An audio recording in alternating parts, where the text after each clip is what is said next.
Yes, yes, Kenya. Tamu sana, tamu sana, tamu sana, yes. William Ruto and his deputy Rigathi Gachagua today held two separate church events on the mountain. Ruto was in Nyeri County, while Rigathi was in Kirinyaga County. And in Nyeri County, very interesting speeches were made, speeches that I want us to listen to here, for they are going to inform the basis of our analysis right now. Listen to Ruto before we continue. Maneno ya 2027. Tafadhali tupunguze mambo ya 2027. Huko 2027 ni Mungu na wananchi ndio wataamua. Lakini sasa tuko na miaka mitatu. Hii miaka mitatu haitakuwa tu ya kupanga vile utashinda tena 2027. Panga kwanza vile ya kutumikia hawa wananchi. Ama namna gani jameni? Kwani mtu anachaguliwa tu, akichaguliwa siku hiyo hiyo anaanza tena kupanga vile atashinda uchaguzi hiyo nyingine? Si unapanga kwanza vile ya kufanyia kazi wananchi. Tupange maji, tupange stima. So kwa ile plot ambayo umesema, mimi nitatoa milioni 5. Alafu pale pia kwa ujenzi, askofu wa Ng'ombe ni rafiki yangu. Huyu Bernard Maina, huyu mtu yake ya Mavara ni mtu yangu pia, na sasa ndio nasikia ndio chairman ya hii archdiocese yetu. Mtanifuata tena niwatafutie milioni nyingine 5 ya kuanzisha ujenzi wa kanisa pale. Thus William Ruto speaking at that church event. First of all, Ruto is warning against early campaigns. And that's also very interesting because Ruto is the person who started all these early campaigns.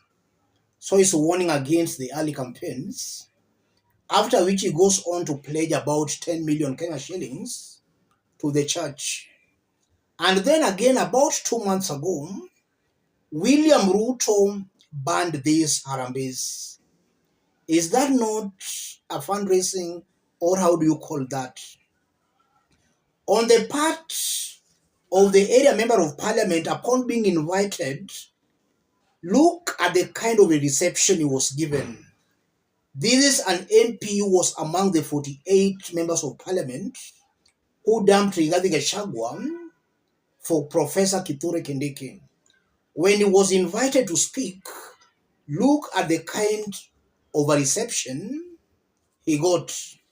Nataka niombe tu Archbishop kwa heshima nimkaribishe mbunge wa sehemu hii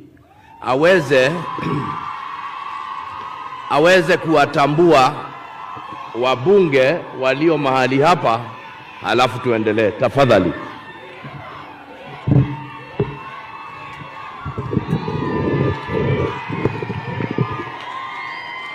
Your Excellency, the President of the Republic of Kenya, Archbishop Mudhuri, Archbishop Dirangwa na Archbishop wa Ng'ombe.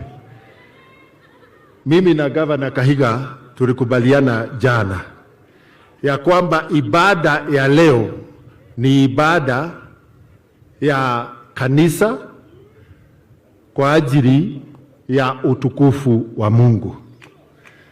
Na tukakubaliana ya kwamba ingawa sisi ni wanasiasa, siasa tutafunga magari tuende town tufanyie siasa huko, ndio turudishe heshima kwa kanisa. That kind of a reception is a warm reception, considering that that's Rigathi Gachagua's home county of Nyeri. And the MP being among the members of parliament who dumped Rigathi Gachagua for Professor Kithure Kindiki, some Rigathi Gachagua's allies see him as a betrayer. So we were expecting naturally for that MP to get a hostile kind of a reception. but you are seeing is being cheered. And he went further to introduce other MPs and leaders who were present who were equally cheered. And that only means the ground might not be as hostile to these MPs as some Kenyans think. And when the time came for the governor to make his concluding remarks, he had this to say. But I want to give you one confidence. As the governor of the county of this Nyeri, mahali ulituacha, hapo ndipo bado tulipo. You are in our hearts, like we have always said. Let's put all that into perspective. If you are watching us but you have not yet subscribed, subscribe, give the video a like. Let's proceed. Let's start with Ruto's remarks. His warning against early campaigns, and then he goes ahead to pledge about 10 million to the church. I don't know how to really describe Ruto, but I'm seeing a person who does not understand himself. I'm seeing hypocrisy of the highest level. Ruto is the master of early campaigns, and even when he was still the deputy president, when Uhuru Kenyatta was the president, Uhuru nicknamed him Tangatanga because of his early campaigns. And even in his Kenya Kwanza government, he started campaigns for 2027 way too early. Ruto has been campaigning, Rigathi has been campaigning. So these top Kenya Kwanza leaders, they are actually taking Kenyans for a ride. Ruto is assuming Kenyans are stupid. Same to Rigathi Gachagua. He's assuming Kenyans are stupid. Instead of these two leaders sitting down to work, they are already campaigning for 2027. Rigathi has been using Mount Kenya unity to advance his political agenda. So it's clear, as William Ruto warns Rigathi indirectly, he's also exposing his hypocrisy because he's the master of the early campaigns. And when he pledges 10 million Kenya shillings to the church, that only betrays his ban on the Harambes. That's a form of fundraising which he did ban some few months ago, about 2 months ago. So again, Ruto is coming out as a person who is just a liar. He makes promises or say things that are hardly implemented. So again, Kenyans should not take William Ruto seriously on what he says. He is just a perennial liar and a usual liar. And again, to the governor is saying that pale ulituacha tu bado tuko hapo, uko kwa roho yetu. I don't know whether that governor is honest or genuine, but basing my argument on those remarks, I'm seeing a man who is trying to be vague. He's torn between supporting Ruto and supporting Rigathi Gachagua. And I won't be wrong to say that if that trend continues, we might eventually see this governor also dumping Rigathi Gachagua.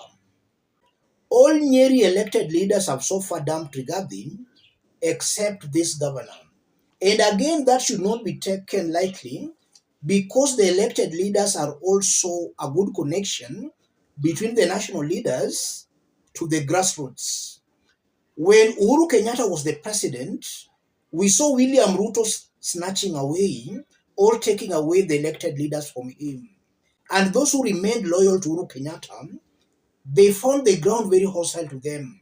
They could not even address any public gathering, whether a wedding, a church event. They were badly being heckled. But now we are seeing leaders here supporting Ruto being cheered widely. I want us to note that difference between the Ruto Uhuru swarm and now Ruto Rigathi swarm. It's clear William Ruto is outsmarting Rigathi Gachagua. And again, if the trend continues, Ruto might just eventually win this war against Rigathi Gachagua, or he might just end up splitting the mountain seriously.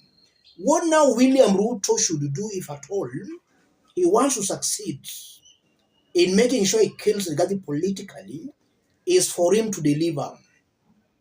If he does not deliver, then all those political schemes might just backfire on them, because Rigathi will be opposing. And it's very easy for people to align with the leaders opposing the government. It's very hard to defend than to oppose. Opposing is very easy because African governments hardly perform. Ruto's only wild card against Rigathi is for him to deliver. The 48 leaders from the mountain supporting him, they must equally deliver.